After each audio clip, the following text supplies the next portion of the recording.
realities, separate worlds. What do I mean? One of the biggest implication I found in the Inside Out understanding is that we all live in our own separate thought created worlds, which we can understand by maybe something like this. I thought it would be fun to share with you. So if you imagine that your partner lives on Mercury, you live on Venus, one of your child lives on Earth, the other one lives on Mars, another one lives on Jupiter, your mother lives on Saturn, your dad on Uranus, your in-laws on Neptune, and let's say your work colleagues on Pluto. Now imagine that, given this that we all living in different worlds, on different worlds, by different rules and laws of our own, we've made up by our thought generated world, our own expectations, our own way of thinking.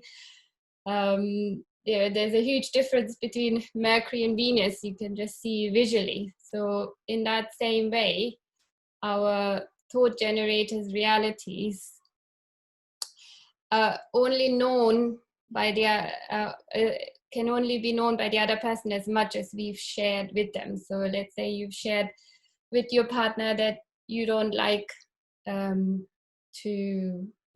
cucumbers, let's say. But unless you shared that with them, they wouldn't know, because they're all the way on Mercury. And the only way for them to know is by you communicating with them. So the whole implication of living in separate realities is that unless we communicate very clearly with each other, what does our world look like? What do we like? What don't we like? What are our expectations? What are not our expectations? What are our likes? What are our dislikes? What are our ideas? Is our vision? What do we expect from the other person? How do we feel when the other person is behaving with us in a certain way? How do we cope with different emotions? What do we like? What would we like the other person to do when we are in a bad state? Let's say often between family members and partners, this seems to be this silent, undiscussed agreement that if one partner is upset, it's the other person's responsibility to cheer them up and make them happy again. But unless one of the partner, whoever's on Venus, has actually told the other person on Mercury that, okay, when I'm upset, I would like you to cheer me up if possible, then the person on Mercury wouldn't actually know, and they might just do whatever makes sense to them. And then we on Venus get upset because we're not sure as to why they did not cheer us up. So it's all about realizing the implication that we do really, really live in separate thought worlds, and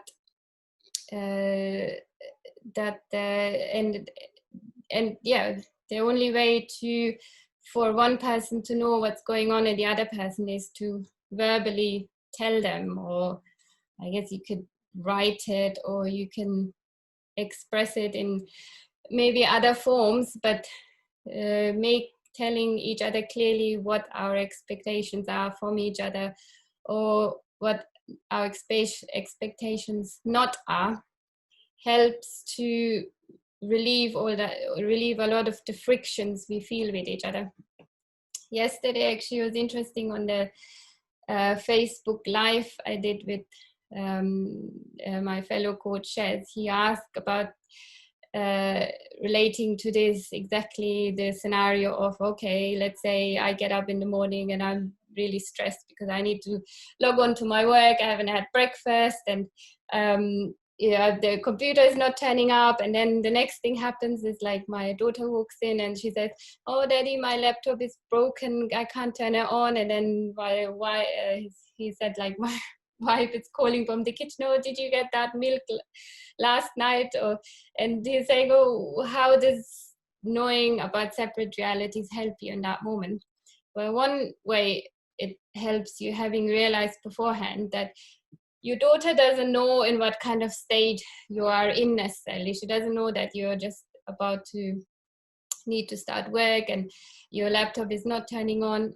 All she knows, in her world, her laptop is broken, and in her world it means, oh, my laptop is broken, I need to go to daddy. So that's what it looks to her. And again, his wife from the kitchen, in her world the milk is missing, and she's wondering, oh, what happened to my milk, so I better find out.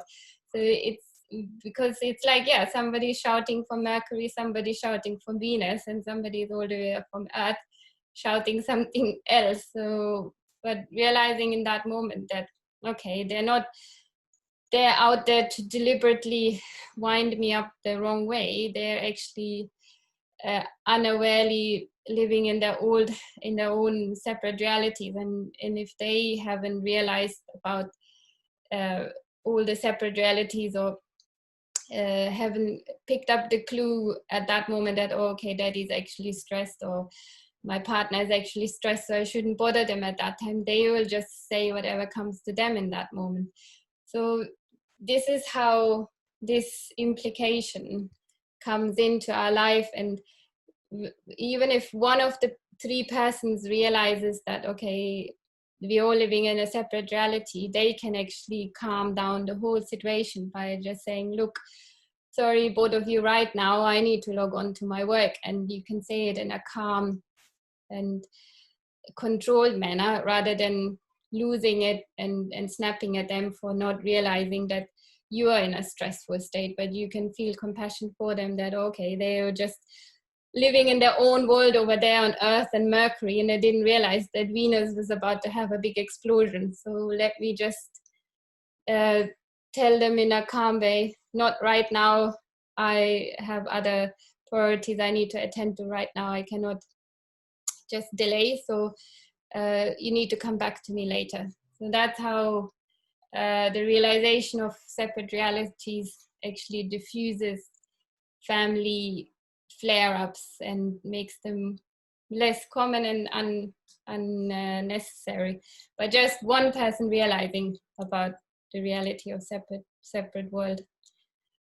So yeah, keeping this in mind reading is another thing we often come across between partners or families, that, oh, well, they should have known by now what I like, what I dislike. But that's not necessarily the truth, because our likes and dislikes change as well. And unless we've actually clearly communicated them in the past, or are continuously communicating them, they wouldn't know. And people forget as well. Again, by living in our own world all the time, we forget about what the other person has told us, or what the expectations were, or have they changed, or are they the same, or, and so yeah.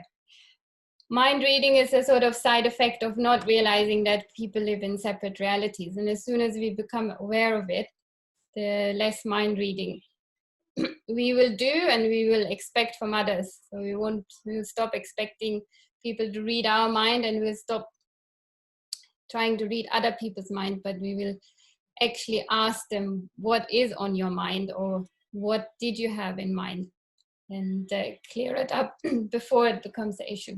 Sorry.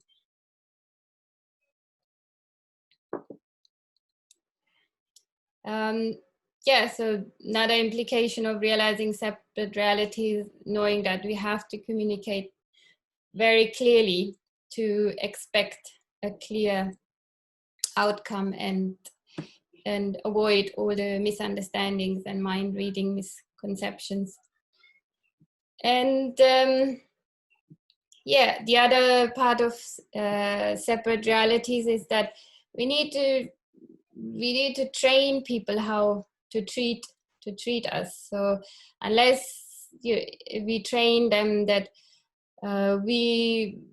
this is a really good example one of my friends recently experienced. So she didn't used to make a lot of time for herself, and her expectation was always for her partner to tell her, oh no, you take some time off for yourself, go out for a walk. And she really wanted to go out for a walk. But so recently she found a friend who said, okay, we're gonna go out for a walk every night at 8 p.m. And she was like, oh no, I don't know if my partner is going to agree. And her friend said, no, he has to agree. There's no way. It's not a huge expectation of him. And their kids are quite grown up, so it's not a problem, and he has flexible work hours. But it took quite a while for her to train him to allow her to go for a walk without him making comments like, oh, are you going for a walk again? Or maybe today you shouldn't go, or maybe today it's raining, why are you going for a walk? And there was this constant always saying, oh no, I need to go to work, you can't go for a walk now. But she actually stuck to her guns and said, no, that's it. Your work is flexible. I'm going out for a walk. You need to be at home with the kids. And it took a while for her to train him in that way, but now he accepts it as the norm.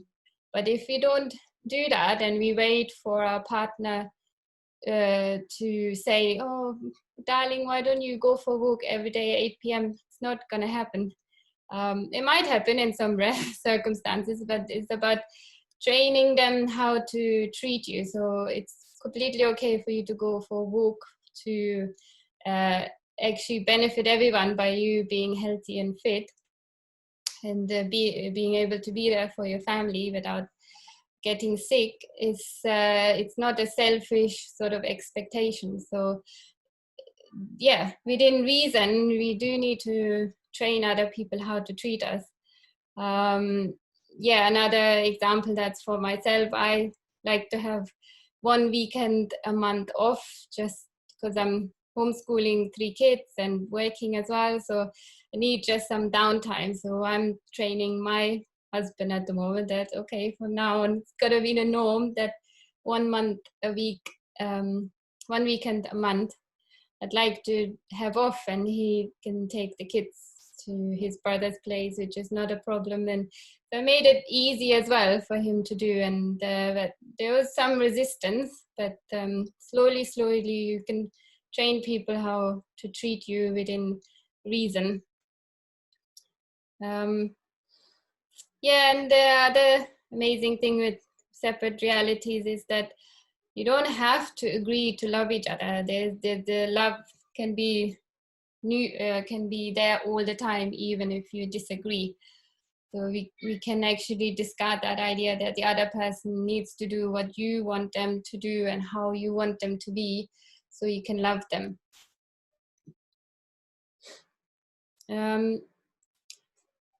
Use of language. Again, realizing that we live on separate realities.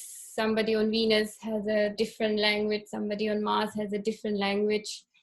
And it could be like we have all different alien languages, and somehow we have to meet in the middle. And is a really interesting example. Recently, actually, my sister gave to me. She was doing some painting her room, and I asked her, what, so you did it all alone? And she said, yeah, my husband just came in and out and sort of made some remarks, and she called it criticism at that time, and said, oh, do this or do that or some. And she was like, oh yeah, it wasn't helping out, he was just giving his remarks, feedback sort of thing, which in his world is feedback. In his world, he's helping her out by maybe suggesting something easier, but in her world it looked like criticism. But the interesting thing we came to the end in the conclusion is that once I said to her, like, well, what if he was completely indifferent towards you painting the room or not painting the room, and he never even came in and said anything and checked? And she said, oh, that would actually be worse if he was indifferent. I would rather have the criticism / feedback sort of thing than having no comments or the partner being completely indifferent towards it.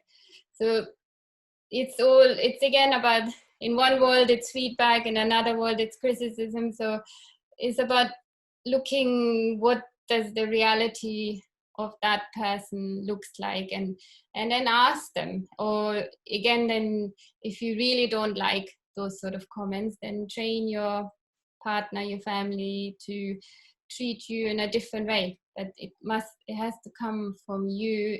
If you want them to not comment, not criticize, then you make that clear to them, so they know that in your world that's not really something you like.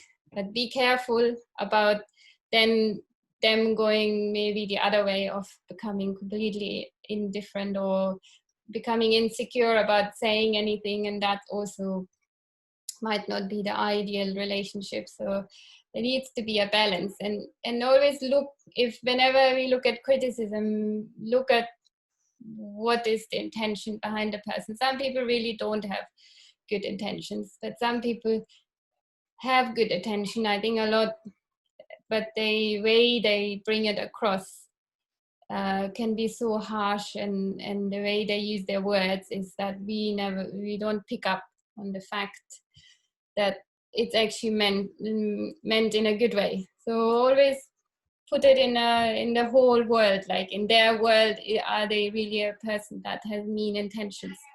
My sister's case, her husband, he would never have mean intentions, and in terms of like criticizing her the way she was painting. But in his world, it's like coming in and checking in on her and giving her some sort of suggestions. It's like a positive thing.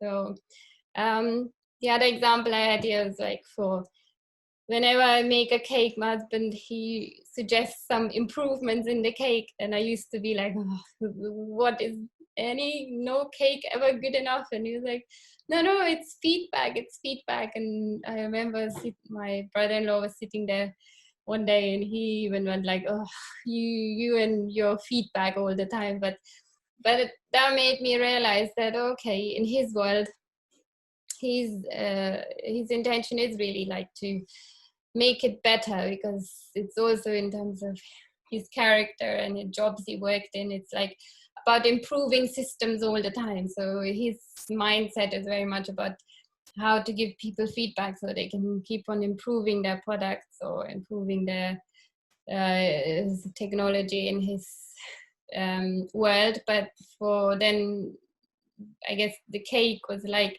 yeah, it's good, but there's some improvements that can be done. So that's, again, like realizing separate realities makes that all easier. Yeah, that's on separate reality.